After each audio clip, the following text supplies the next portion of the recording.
চট্টগ্রামের মিরসরাই উপজেলায় এক বিয়ের বরযাত্রীরা ভুল করে অন্য বিয়ের খাবার খেয়ে ফেলেছেন বলে খবর পাওয়া গেছে।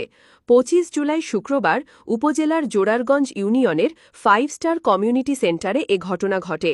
জানা যায়, উপজেলার জোরারগঞ্জ ইউনিয়নের ৫০০ মিটার দূরত্বে অবস্থিত 5 স্টার কমিউনিটি সেন্টার এবং সোনালী কমিউনিটি সেন্টারে একই সময়ে চলছিল দুটি বিয়ের অনুষ্ঠান। মধ্যাহ্নভোজের সময় সোনালী কমিউনিটি সেন্টারের আমন্ত্রিত ৭০ জন বরযাত্রী ভুল করে ঢুকে পড়েন 5 স্টার কমিউনিটি সেন্টারে এবং সেখানে অন্য বিয়ের খাবার খেয়ে নেন। এ বিষয়ে 5 স্টার কমিউনিটি সেন্টারের বিয়ের আয়োজক সদস্য তাসিফ তানজিল বলেন, তারা ১০০ জন খাওয়ার পরও আমাদের খাবার রয়ে গেছে, যার রিজিক যেখানে লেখা আছে সেটাই ঘটে, সর্বোপরি আলহামদুলিল্লাহ। স্থানীয় বাসিন্দা রবিউল সুমন বলেন, আমাদের বাড়ির পাশে সোনালী ক্লাবে বিএনপির এক নেতার মেয়ের বিয়ের অনুষ্ঠান হচ্ছিল, কিন্তু বরযাত্রীরা ভুল করে পাশের 5 স্টার ক্লাবে গিয়ে অন্য বিয়ের খাবার খেয়ে চলে গেছে।